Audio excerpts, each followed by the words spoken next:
Jadi selamat siang semuanya. Di sini saya Madiman Mika Drananda Kusuma. Di sini saya akan menjelaskan tentang apa hal yang sudah kami diskusikan mengenai tugas organisasi dan arsitektur komputer. Sebelum itu, di sini ada beberapa anggota kelompok saya yang lain. Yang pertama ada Wisnu Bayu Cakti dengan NIM belakang 066 dan ada Yohanes Gede Adi Surya Wirawan dengan NIM belakang 086. Hal-hal yang akan kami bahas adalah yang pertama di sini ada perbedaan organisasi komputer dan arsitektur komputer, lalu ada struktur level komputer dan fungsinya, lalu ada struktur CPU dan fungsinya, lalu ada operasi-operasi komputer dan fungsinya. Di sini yang pertama, apa itu arsitektur komputer? Arsitektur komputer adalah istilah yang mengacu pada desain dan struktur fungsional suatu sistem komputer. Fokus utamanya adalah bagaimana komponen perangkat keras seperti prosesor atau CPU dan memori-memori berinteraksi satu sama lain sehingga mereka dapat mengeksekusi instruksi dengan paling efisien. Lalu yang selanjutnya ada organisasi komputer. Ini adalah istilah yang berfokus pada komponen fisik sistem komputer yang dibangun berdasarkan arsitekturnya. Ini termasuk cara perangkat input dan output seperti CPU dan memori yang dihubungkan dan berfungsi bersama untuk menjalankan fungsi sistem. Lalu apa saja keuntungannya? Di sini arsitektur komputer sebagai optimalisasi kerja. Jadi arsitektur komputer yang baik memungkinkan instruksi-instruksi dijalankan lebih cepat dan dengan lebih efektif yang meningkatkan performa sistem secara keseluruhan. Yang selanjutnya ada fleksibilitas. Karena desainnya modular, sistem dapat berjalan dengan disesuaikan dengan teknologi baru dan mengintegrasikan perangkat keras tambahan. Lalu ada skalabilitas. Arsitektur dirancang untuk memungkinkan pengembangan seperti penambahan prosesor atau peningkatan kapasitas memori. Secara teoritis, tujuan utamanya adalah membuat kerangka kerja yang efektif, fleksibel, dan tahan terhadap masa depan. Yang selanjutnya ada organisasi komputer, secara keuntungannya adalah implementasi yang praktis, yang itu menunjukkan cara komponen fisik, CPU, RAM, dan I/O terhubung dan tersusun. Selanjutnya ada efisiensi biaya. Organisasi yang baik menghemat sumber daya seperti kabel, ruang, dan daya, dengan mengurangi biaya produksi atau operasional. Lalu yang selanjutnya adalah keandalan. Ini sistem beroperasi dengan cara yang konsisten, terstruktur dengan baik sehingga lebih mudah untuk mengendalikan error. Secara teori, fokus utamanya adalah efisiensi fisik, biaya, dan keadilan operasional di lapangan. Yang selanjutnya adalah kerugian. Yang pertama itu adalah kerugian dari arsitektur komputer, yaitu kompleksitas yang tinggi. Desain arsitektur yang efektif membutuhkan waktu yang lama dan banyak pertimbangan teknis dan perencanaan. Lalu ada biaya yang tinggi, arsitektur seringkali memerlukan teknologi canggih dan komponen premium yang lebih mahal untuk meningkatkan performa yang tinggi dan menyebabkan biaya pengembangan yang meningkat. Jadi masalah utamanya terletak pada tahap perancangan, yaitu membuat arsitektur yang ideal membutuhkan banyak waktu dan biaya. Yang selanjutnya adalah organisasi komputer. Ya. Yang pertama adalah keterbatasan perangkat keras. Jika hardware terbatas, potensi sistem tidak dapat dimaksimalkan meskipun arsitekturnya bagus. Ini karena kinerja sistem sangat bergantung pada komponen fisik yang tersedia.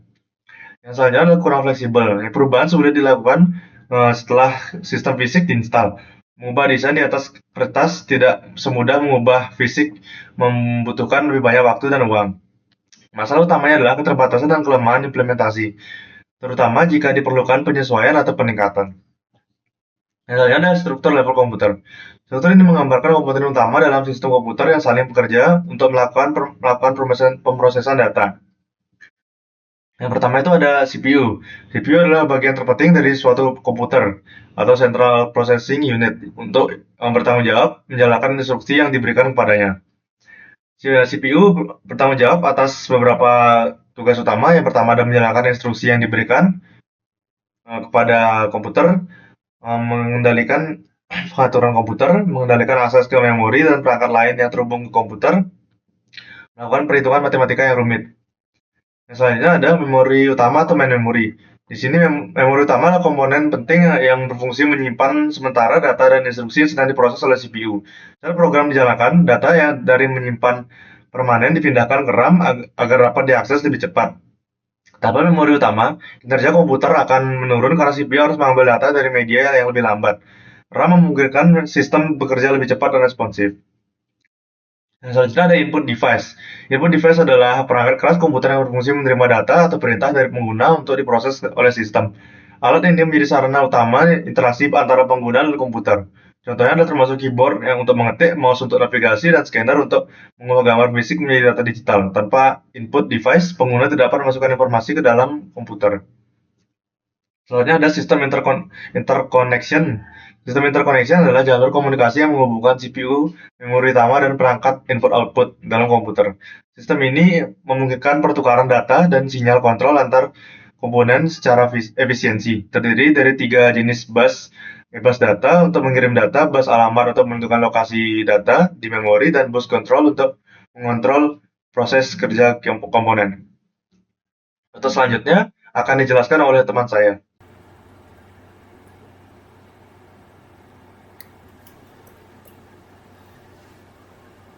Baik, perkenalkan nama saya Wisnu Bayu Sakti dengan NIM belakang 066. Sekarang saya akan menjelaskan tentang struktur CPU. Nah, CPU atau kepanjangan dari Central Processing Unit adalah bagian utama dari sebuah komputer yang bertanggung jawab untuk menjalankan instruksi yang diberikan kepadanya. CPU juga merupakan otak komputer yang bertanggung jawab untuk mengelola data dan menjalankan program-program yang diperintahkan oleh pengguna. Nah, CPU itu mempunyai beberapa bagian. Ada registers, yaitu ini, arithmetic dan logic unit, internal CPU interconnection, dan juga control unit. Pertama, ALU. Nah, ALU atau yang tadi dibilang arithmetic dan logic unit adalah bagian dari CPU yang bertanggung jawab dalam melakukan operasi aritmatika dan logika. Operasi aritmatika mencakup perhitungan dasar seperti perjumlahan, pengurangan, perkalian, dan pembagian. Sedangkan operasi logika melibatkan perbandingan, pengujian kondisi, serta operasi logika seperti AND, OR, dan NOT. ALU bekerja berdasarkan instruksi yang dikirim oleh control unit, kemudian memproses data yang berasal dari memori atau registers. Hasil dari proses ini dikirim kembali ke memori atau digunakan untuk instruksi selanjutnya. Dengan kata lain, ALU adalah pusat pengolahan data yang memungkinkan komputer melakukan perhitungan dan pengambilan keputusan logis. Setelah ALU, ada juga registers. Nah, registers ini merupakan komponen memori berkecepatan tinggi yang berada di dalam CPU dan digunakan untuk menyimpan data sementara selama proses pengolahan berlangsung. Register menyimpan data yang sedang diproses, instruksi yang sedang dijalankan, atau alamat memori yang dibutuhkan dalam waktu singkat. Karena letaknya yang sangat dekat dengan unit pemroses ALU dan CPU, akses ke register jauh lebih cepat dibandingkan dengan memori utama atau RAM. Beberapa jenis register yang umum digunakan antara lain akumulator, yaitu penyimpanan hasil sementara, program counter yang menyimpan alamat instruksi berikutnya, dan instruction register yang menyimpan instruksi yang sedang dijalankan. Fungsi utama register adalah mempercepat kinerja CPU dalam menjalankan instruksi secara efisien. Setelah itu ada control unit. Nah, control unit ini merupakan bagian dari CPU yang bertugas mengatur dan mengendalikan jalannya seluruh proses dalam sistem komputer. CPU tidak melakukan pemrosesan data secara langsung, tetapi mengarahkan aliran data antara CPU, memori, dan perangkat input-output. Unit ini mengambil instruksi dari memori, menerjemahkannya, lalu mengirim sinyal kendali ke bagian lain agar instruksi tersebut dijalankan sesuai urutan. Dengan demikian, CPU berperan sebagai pengatur lalu lintas internal komputer, memastikan setiap komponen bekerja sesuai tugasnya dan dalam waktu yang tepat. Tanpa control unit, CPU tidak akan dapat menjalankan instruksi secara terkoordinasi. Terakhir, ada internal CPU. Nah, internal CPU interconnections adalah jalur atau sistem penghubung di dalam CPU yang memungkinkan komunikasi antar komponen internal seperti ALU, CPU, dan registers. Jalur ini biasanya berbentuk bus internal yang terdiri dari bus data, bus alamat, dan bus kontrol. Mirip seperti yang ada pada sistem interkoneksi komputer secara keseluruhan, namun terbatas dalam ruang lingkup CPU saja. Fungsi utama internal interconnection adalah untuk memastikan bahwa data dan instruksi dapat berpindah dengan cepat dan efisien agar bagian-bagian antar bagian-bagian dalam CPU. Misalnya, hasil perhitungan dari ALU bisa langsung dikirim ke register, atau CPU bisa mengirim sinyal ke ALU melalui jalur kontrol untuk melalui proses tertentu. Tanpa interkoneksi internal yang baik, kerja CPU akan menjadi lambat dan tidak sinkron. Dengan kata lain, sistem ini adalah jalan raya dalam dalam CPU yang memungkinkan setiap bagian bekerja sama secara optimal. Sekian dari bagian saya, akan dilanjutkan dengan teman saya.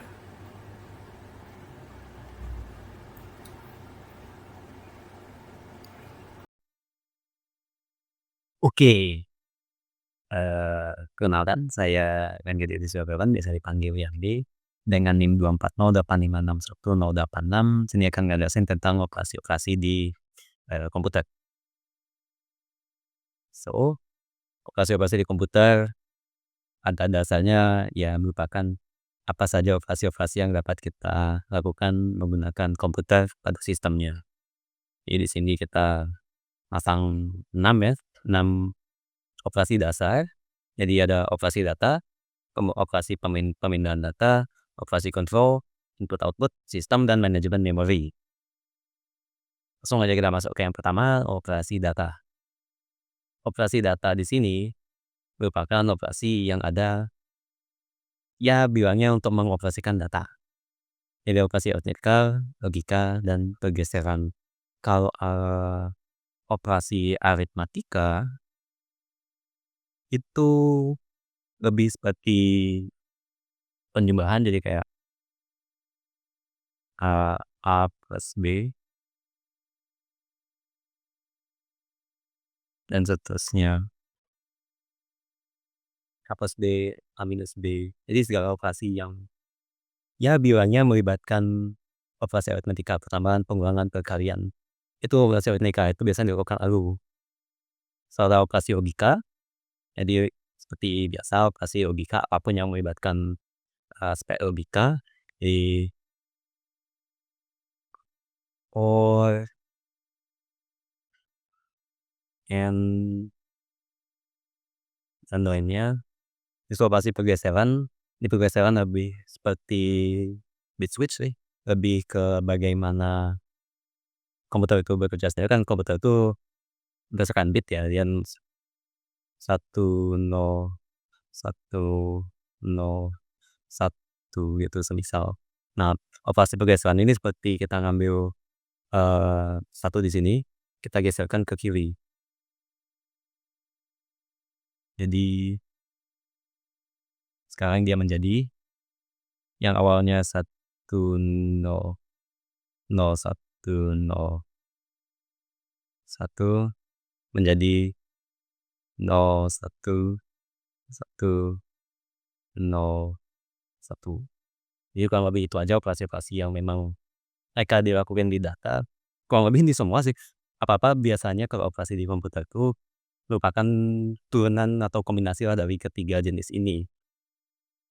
Jadi kurang lebih seperti itu operasi data, fungsinya ya mengolah data. Sekarang yang kedua yaitu operasi pemindahan data. Nah, di sini pemindahan data mengatur pemindahan data antar register, memori, dan I/O. Jadi ini ada tiga contoh sementara nih. Jadi dia memindahkan data pada dasarnya sih.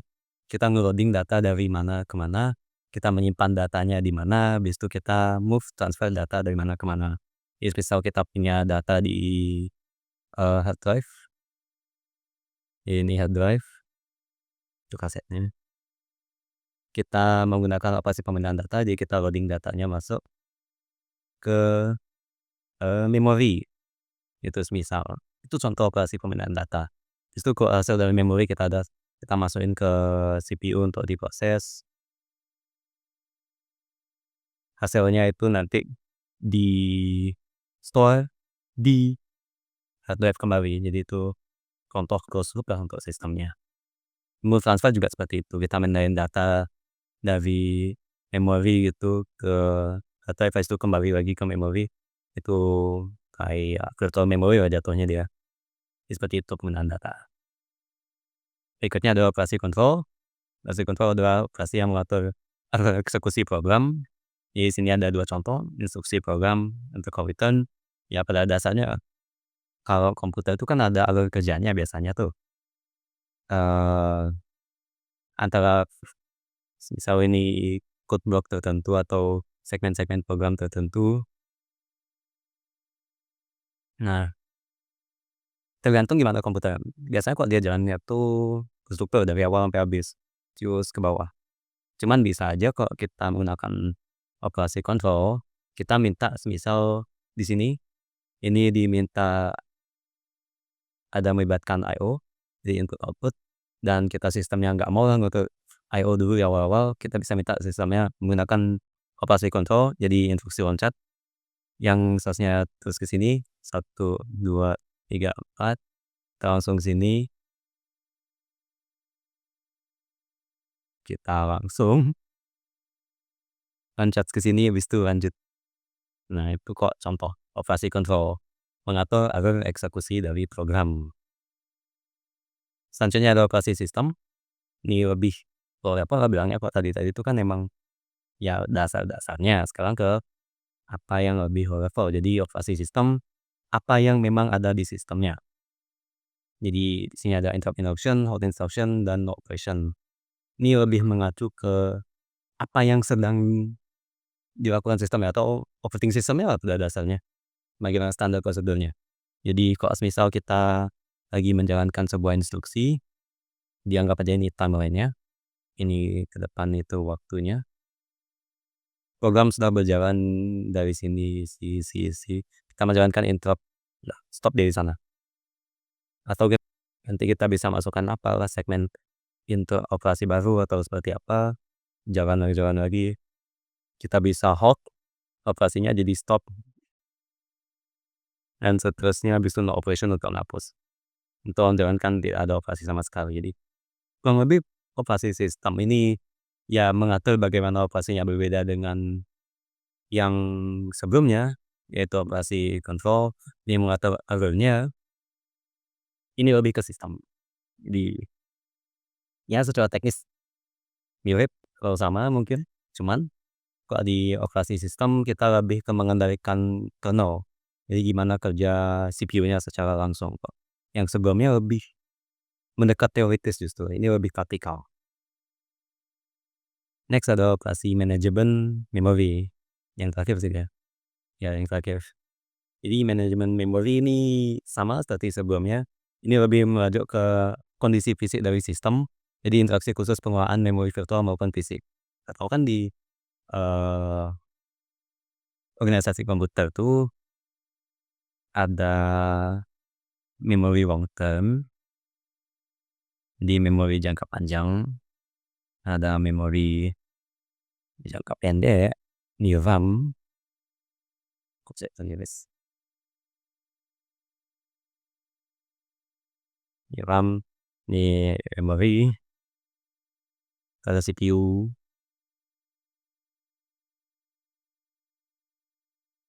ya CPU, kita juga ada virtual memory, so ini VM.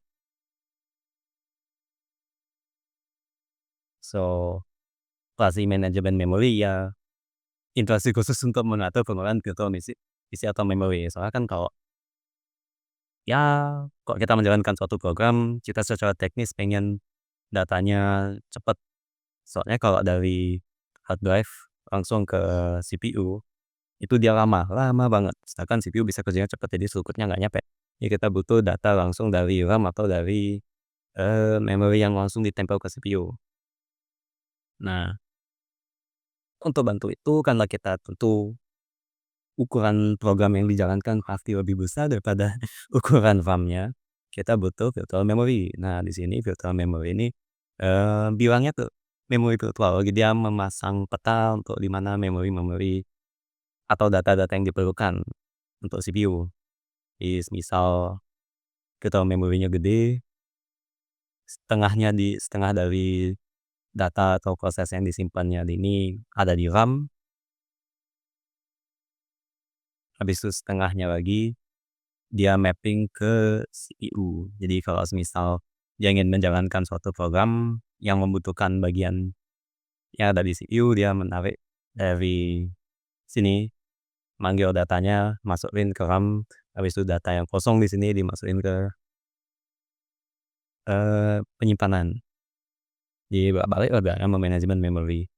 Kalau di sini bisanya apa? Bisa paging, bisa segmentasi. Jadi sekian blok-bloknya ini pastilah dalam bentuk blok untuk menghemat penyimpanan juga organisasinya. Kita bisa minta pagingnya berapa, sekian persen punya siapa, sekian persen punya siapa, sekian persen dan lain-lainnya. Itu yang diurus di operasi manajemen memori. Jadi itu aja kurang lebih untuk untuk materi terkait operasi-operasi pada komputer. Jadi ada operasi data di aritmatika, logika, persiapan, pemindahan data, kendali yang mengurus power fungsinya, habis itu input, oh iya ini input output ketinggalan. Jadi input output mengurus proses input output pada sistem. Jadi device alat input semisal ini mikrofon masuk ke data, habis itu speaker di sini. Jadi operasi input output yang ngurusin data input output, dia bisa menentukan kapan atau boleh atau enggaknya data hasil olahan di sini masuk ke sistem, habis itu boleh juga atau tidaknya dikeluarkan ke device output. Jadi kurang lebih seperti itu untuk input. Itu saja dari operasi komputer. Terima kasih.